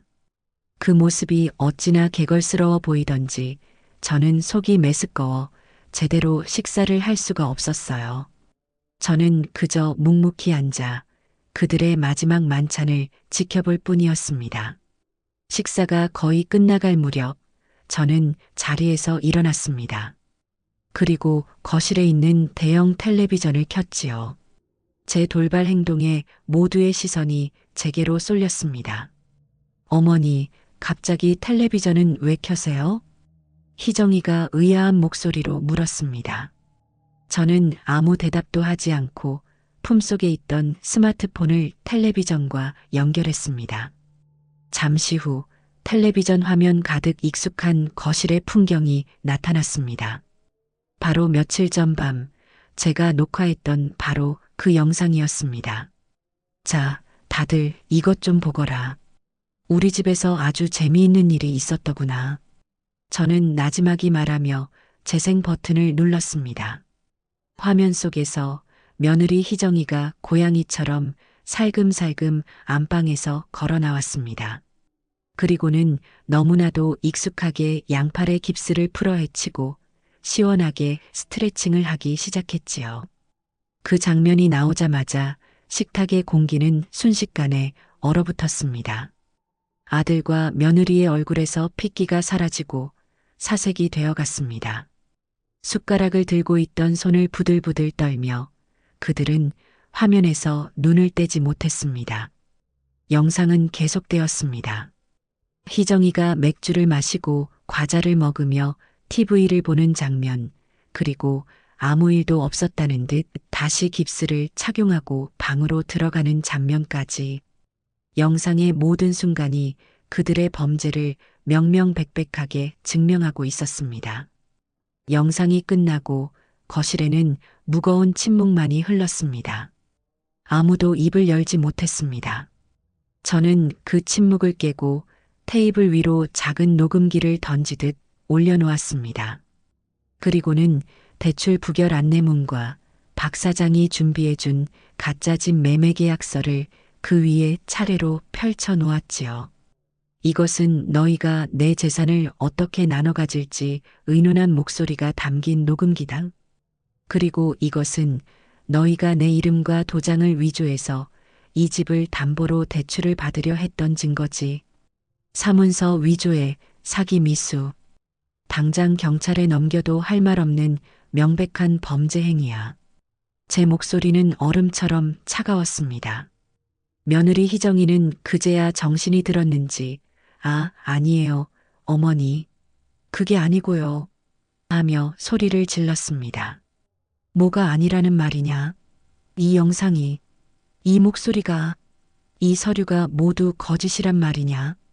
제가 고함을 치자 희정이는 의자에서 굴러떨어지듯 내려와 제 바짓가랑이를 붙잡고 늘어졌습니다. 양팔에 있던 깁스는 어느새 바닥에 나뒹굴고 있었지요. 어머니, 제가 잘못했어요. 제가 죽을 죄를 지었어요. 한 번만, 제발 한 번만 용서해 주세요. 네. 그녀는 눈물 콧물을 쏟아내며 빌기 시작했습니다. 하지만 그 눈물에서는 어떤 진심도 느껴지지 않았습니다. 오직 자신의 계획이 틀어진 것에 대한 분노와 당혹감만이 가득할 뿐이었지요. 아들 태호는 얼굴이 하얗게 질린 채 그저 어머니 어머니 하는 말만 앵무새처럼 반복하고 있었습니다. 저는 희정이의 손을 차갑게 뿌리쳤습니다. 그리고는 마지막 서류, 가짜 매매 계약서를 그들의 눈앞에 들이밀었습니다. 그리고 이것은 이 집의 매매 계약서다. 제 말에 아들과 며느리의 눈이 커다랗게 뜨였습니다. 내가 어제 이 집을 팔았다. 제 선언은 그들에게 내려진 사형 선고와도 같았습니다. 뭐라고요? 집을 파셨다고요? 거짓말. 거짓말이죠, 어머니. 태호가 믿을 수 없다는 듯 소리쳤습니다. 그는 제게 달려들어 계약서를 빼앗아 들고 읽기 시작했어요. 박 사장이 완벽하게 꾸며놓은 계약서는 진짜와 구분이 불가능할 정도였습니다. 계약서 내용을 확인한 태호의 얼굴은 절망으로 일그러졌습니다. 어떻게 우리한테 한마디 상의도 없이 집을 팔 수가 있어요? 이 집은 제 집이기도 하잖아요. 그 와중에도 아들은 자기 몫을 주장하고 있었습니다. 저는 기가 막혀 헛웃음을 터뜨렸습니다. 너의 집? 이 집은 내 평생을 바쳐 마련한 내 집이다. 너의 것은 벽돌 한 장, 흙 한 줌도 없어. 그리고 나는 내 재산을 처분하는데 사기꾼들에게 허락받을 이유가 없다. 그때까지 조용히 상황을 지켜보던 박 사장이 나섰습니다. 그는 변호사의 위험 있는 목소리로 말했지요. 두 사람은 김인순 여사님의 재산을 노리고 의도적으로 접근하고 기만한 행위, 그리고 사문서 위조와 사기 미수 혐의가 명백합니다.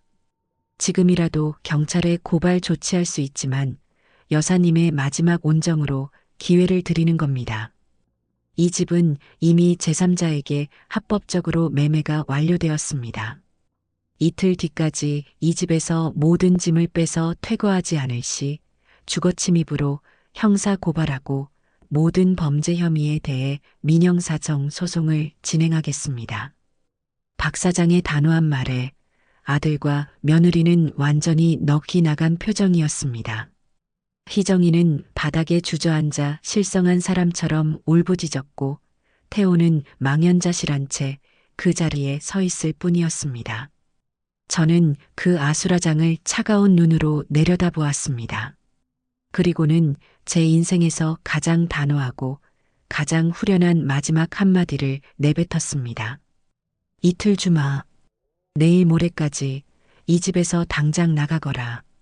제가 내린 사형 선고와도 같은 퇴거 통보에 거실은 순식간에 아수라장으로 변했습니다. 가장 먼저 이성을 잃은 것은 며느리 희정이었습니다. 그녀는 바닥에 주저앉아 실성한 사람처럼 울부짖기 시작했어요. 어머니, 제가 잘못했어요. 제가 정말 죽을 죄를 지었어요. 다시는 안 그럴게요. 네, 제발 저희를 내쫓지 마세요. 저희 나가면 어디서 살아요. 그녀는 제 다리를 붙잡고 애원했지만 그 모습은 조금도 안쓰러워 보이지 않았습니다. 오히려 발악하는 짐승처럼 추해 보일 뿐이었지요. 자신의 거짓말이 들통난 것에 대한 뉘우침이 아니라 앞으로 닥쳐올 공공한 삶에 대한 공포가 그녀를 울부짖게 만들고 있었습니다. 제가 차갑게 그녀를 뿌리치고 돌아서자 이번에는 아들 태호가 제 앞을 가로막았습니다. 그의 얼굴은 절망과 분노로 흉측하게 일그러져 있었어요. 엄마, 어떻게 이럴 수 있어요? 내가 엄마 아들이잖아. 어떻게 아들한테 이렇게까지 잔인할 수가 있어? 그의 목소리에는 원망이 가득했습니다. 자신들이 저지른 죄에 대한 반성은 눈곱만큼도 찾아볼 수 없었지요. 오직 자신들을 내쫓는 제가 비정하고 잔인한 사람이라는 비난만이 가득했습니다. 저는 기가 막혀서 말도 나오지 않았습니다. 잔인한 것이 누구인데 70 먹은 늙은 어미를 상대로 사기극을 벌이고 내 집까지 팔아먹으려 했던 너희가 잔인한 것이냐, 아니면 그 모든 것을 알고도 경찰에 넘기지 않고 내보내는 것으로 끝내려는 내가 잔인한 것이냐. 제 일갈의 태호는 잠시 할 말을 잃은 듯 보였습니다. 하지만 그는 이내 다시 악을 쓰기 시작했어요. 그래도 이건 아니지. 우리가 뭘 그렇게 잘못했어. 엄마 돈 좀 편하게 써보려던 게 이렇게 집에서 쫓겨날 만큼 큰 죄야? 엄마는 돈밖에 모르는 냉혈한이야. 돈밖에 모르는 냉혈한. 제 아들의 입에서 나온 그 말은 제 가슴에 마지막으로 남아있던 작은 온기마저 차갑게 식혀버렸습니다. 저는 더 이상 저들과 말을 섞을 가치가 없다고 판단했어요. 저는 옆에 서 있던 박 사장에게 눈짓을 보냈습니다.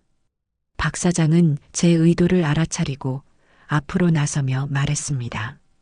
김태호 씨, 더 이상의 소란은 김인순 여사님에 대한 협박으로 간주하겠습니다. 퇴거 불응 시에는 앞서 말씀드린 모든 법적 조치를 즉시 실행할 겁니다. 선택은 두 분이 하시는 겁니다. 조용히 이틀 안에 나갈 것인지 아니면 경찰서에서 조사를 받으며 쫓겨날 것인지. 변호사의 냉정한 말에 태호는 그제야 상황의 심각성을 깨달은 듯 입을 다물었습니다.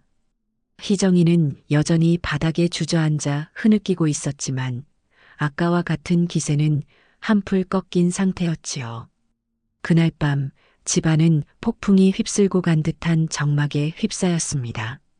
아들과 며느리는 각자의 방에 틀어박혀 나오지 않았고 저와 하준이 그리고 만일의 사태를 대비해 남아준 박 사장만이 거실을 지켰습니다. 저는 뜬 눈으로 밤을 새웠습니다. 다음 날 아침이 되자 태호는 마지막 발악을 시작했습니다.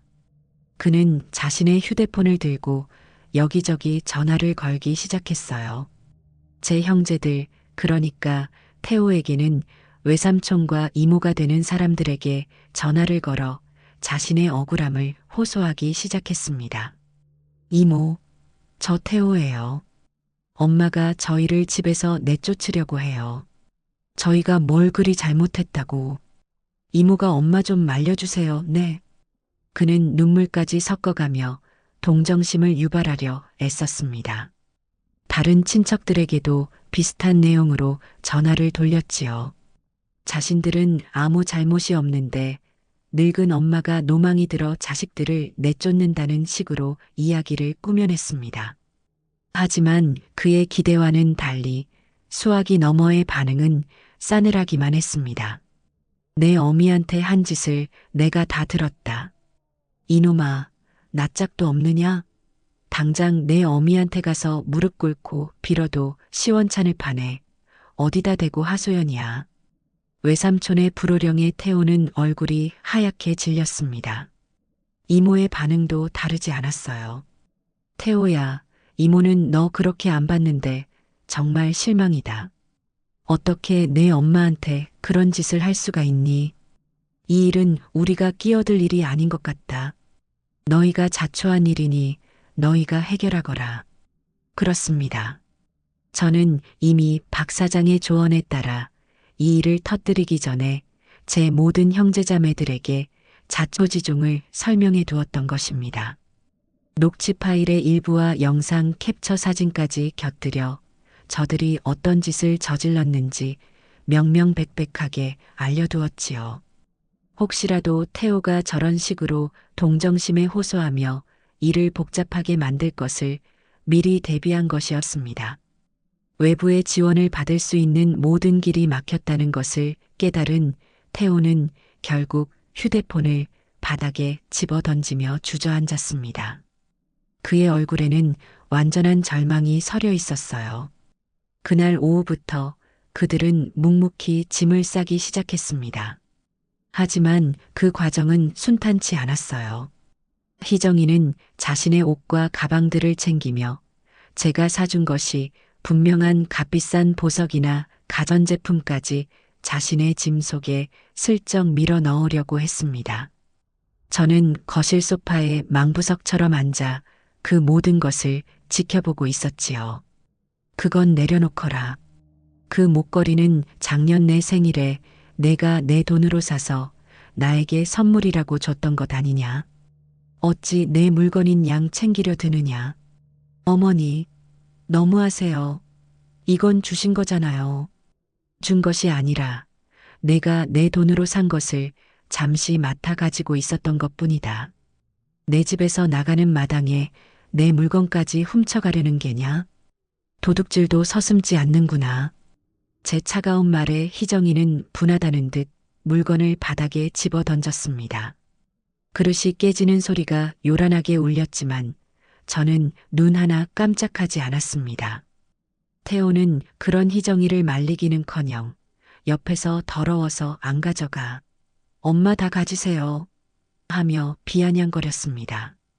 이틀이라는 시간은 지옥처럼 길고 더디게 흘러갔습니다. 집안에는 냉기와 증오, 그리고 원망만이 가득했습니다. 저는 그들이 제 시야에서 벗어날 때마다 그들이 또 무슨 짓을 할지 몰라 한시도 긴장을 늦출 수 없었어요. 손주 하준이는 제 방에만 꼭 틀어박혀 나오지 않았습니다.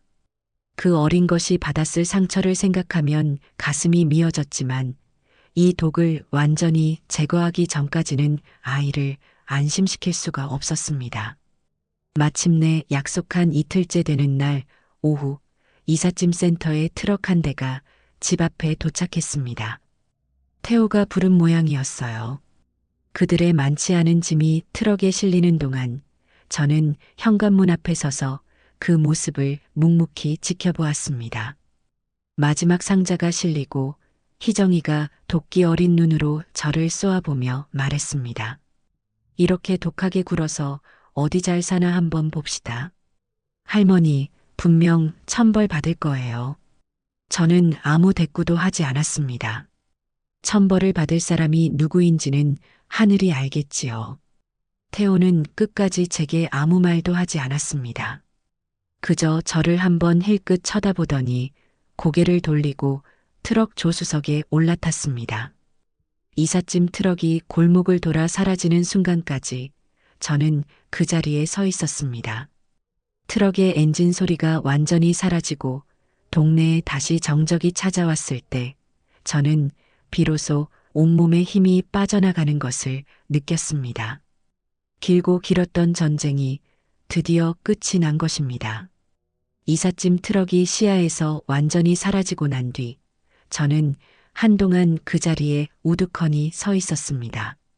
방금 전까지 집안을 가득 채우고 있던 소음과 악의에 찬 기운이 거짓말처럼 사라지고 집안에는 무거운 침묵만이 내려앉았어요.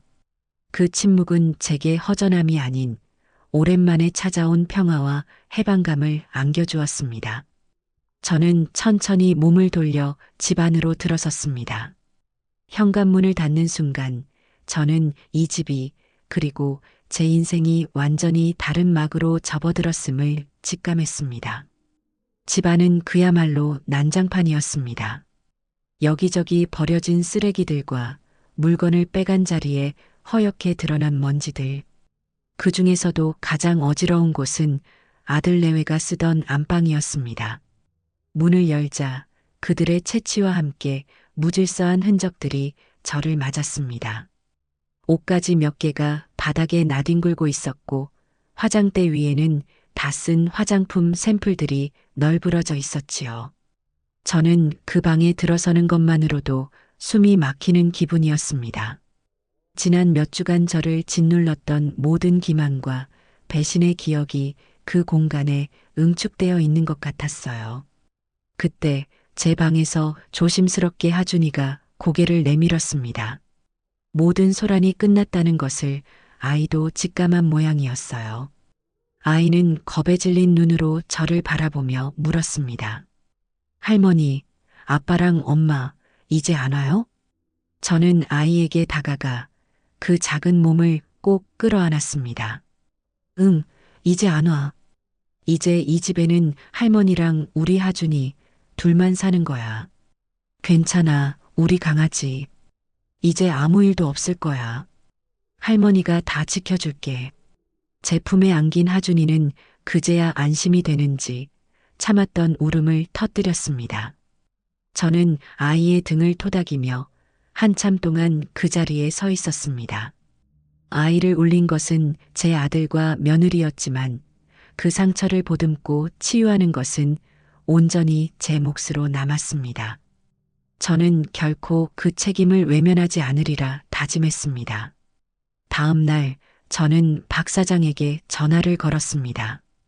박 사장, 나일세. 다 끝났네. 그 빌어먹을 것들 싹 다 나갔어. 아이고, 김 여사. 정말 고생 많았네. 내가 다 속이 시원하구먼. 그나저나 그 가짜 매매 계약서 말이야. 정말 감쪽 같지 않았나? 내가 아는 중개인이 실력 하나는 끝내준다니까.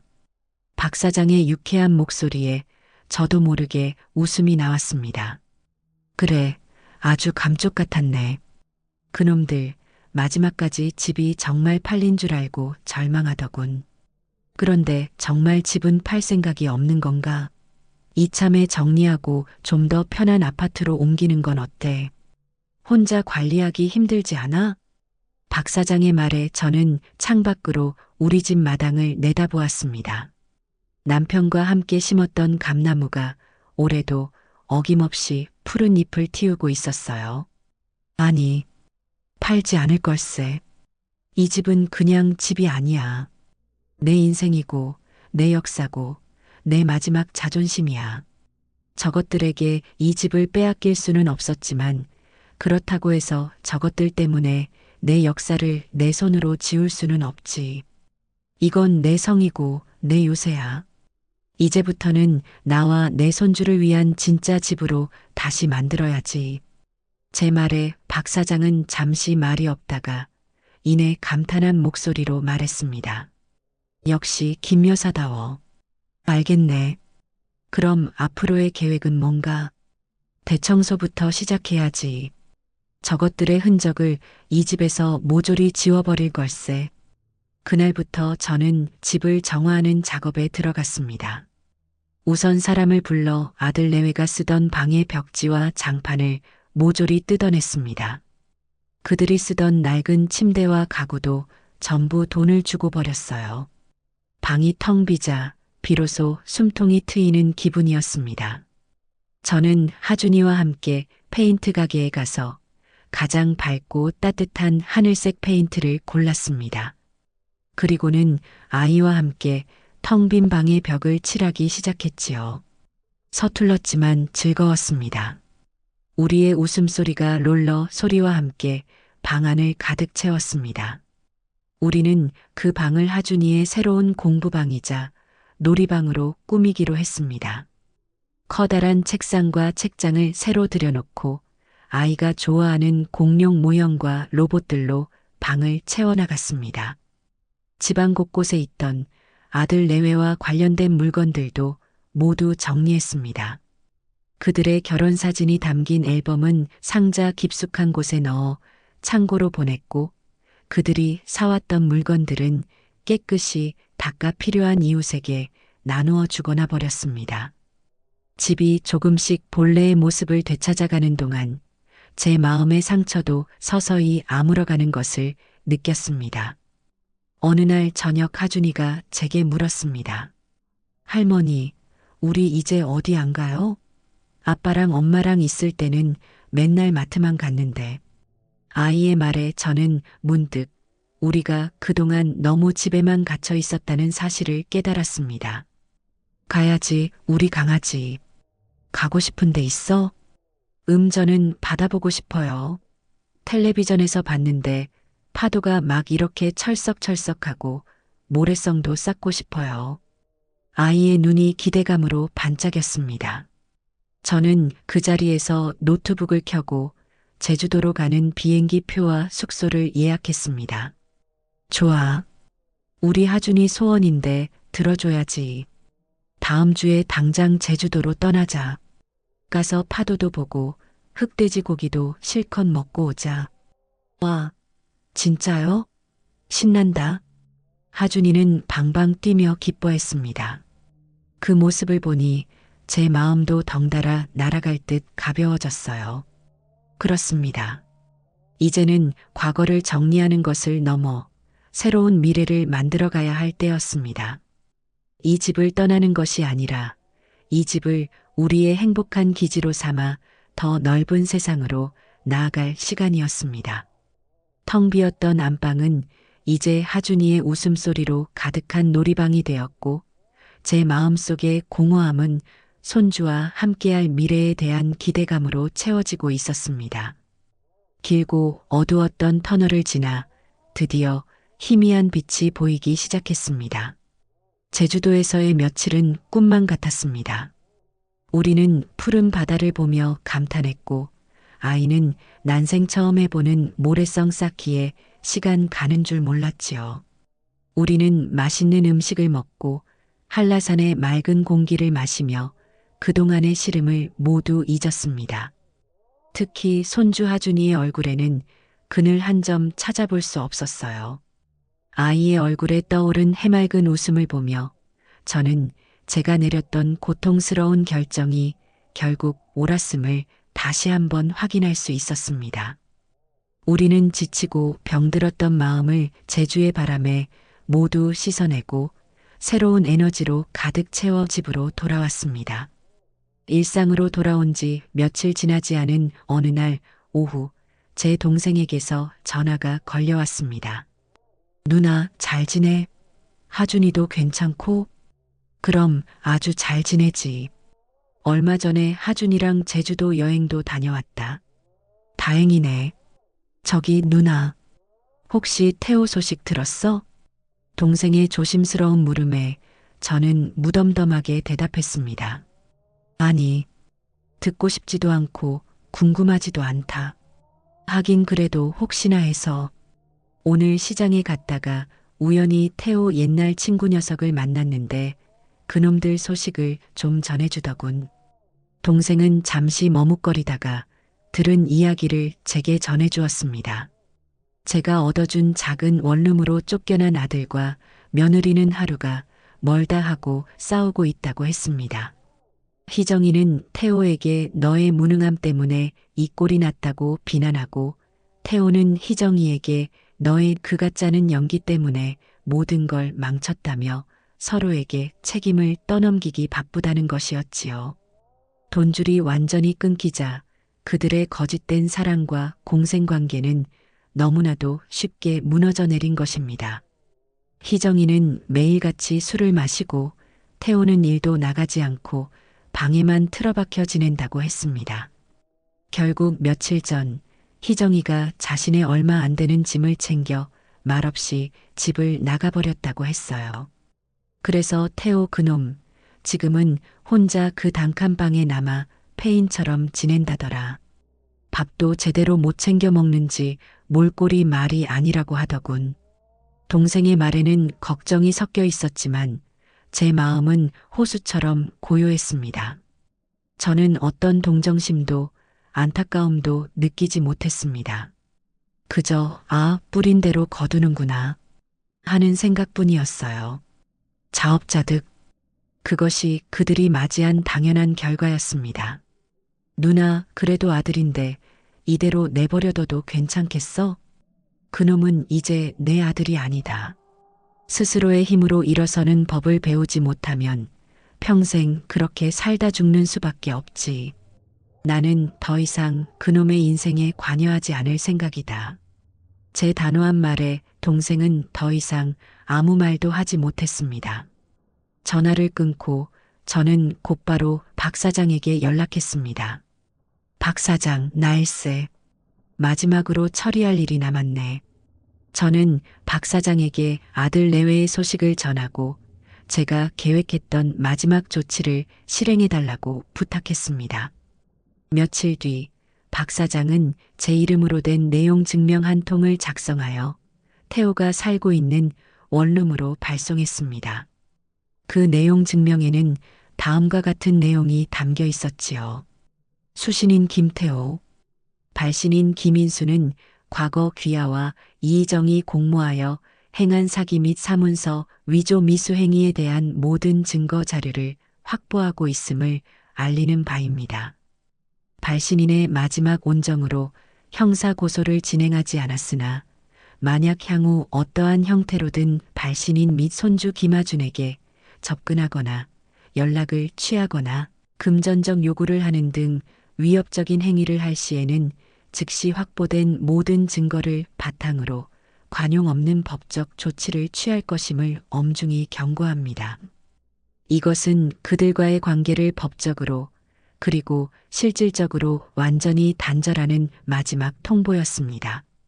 이로써 저는 저를 옥죄던 과거의 질긴 인연을 제 손으로 완벽하게 끊어낸 것입니다. 그로부터 또 몇 달의 시간이 흘렀습니다. 가을이 지나고 겨울이 찾아왔지요. 우리 집에는 완전한 평화가 정착했습니다. 저는 아침에 일어나 하준이의 등교를 돕고 낮에는 마당에 나무를 가꾸거나 친구들을 만나 차를 마셨습니다. 저녁에는 하준이와 함께 숙제를 하거나 책을 읽으며 오붓한 시간을 보냈지요.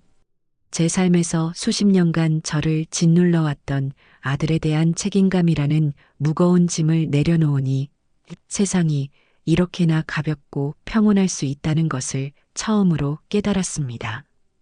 어느 눈 내리는 겨울밤이었어요. 저와 하준이는 따뜻한 거실 카펫에 앉아 제가 젊었을 적부터의 사진이 담긴 앨범을 보고 있었습니다. 앨범 속에는 시장에서 웃고 있는 제 젊은 모습, 남편과 함께 찍은 어색한 사진, 그리고 갓난아기였던 태호의 모습도 있었습니다. 하준이가 물었어요. 할머니, 이 아기는 누구예요? 응, 옛날에 할머니 아들이었단다. 아빠 어렸을 때구나. 귀엽다. 아이의 순수한 말에 저는 아주 희미한 슬픔을 느꼈습니다. 하지만 그 감정은 이내 옅은 미소로 바뀌었어요. 저는 앨범을 조용히 덮었습니다. 과거는 과거일 뿐입니다. 이제 제게 중요한 것은 제 옆에 있는 이 작고 따뜻한 존재, 그리고 우리가 함께 만들어갈 미래뿐이었어요. 하준아, 춥지? 할머니가 따뜻한 코코아 타줄까? 네, 좋아요. 제일 달콤하게요.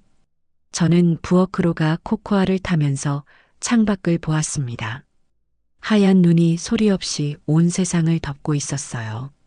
저 눈은 지난 여름에 지긋지긋했던 장마와 제 마음속에 남아있던 모든 아픔과 분노의 흔적까지도 깨끗하게 덮어주는 듯 했습니다. 저는 깨달았습니다. 제가 평생을 쫓았던 것은 돈이나 건물이 아니었다는 것을요. 제가 진정으로 원했던 것은 제 자신과 소중한 것을 지켜낼 수 있는 힘과 그 힘으로 얻어낸 이 평온이었습니다. 저는 제 인생의 가장 혹독한 싸움에서 승리했습니다. 그리고 그 대가로 무엇과도 바꿀 수 없는 자유와 행복을 얻었습니다. 제 입가에는 오랜만에 진심에서 우러나온 평화로운 미소가 떠올랐습니다. 밖은 춥고 눈이 내리고 있었지만 손주와 함께 있는 우리 집 거실은 그 어느 때보다도 따뜻하고 아늑했습니다.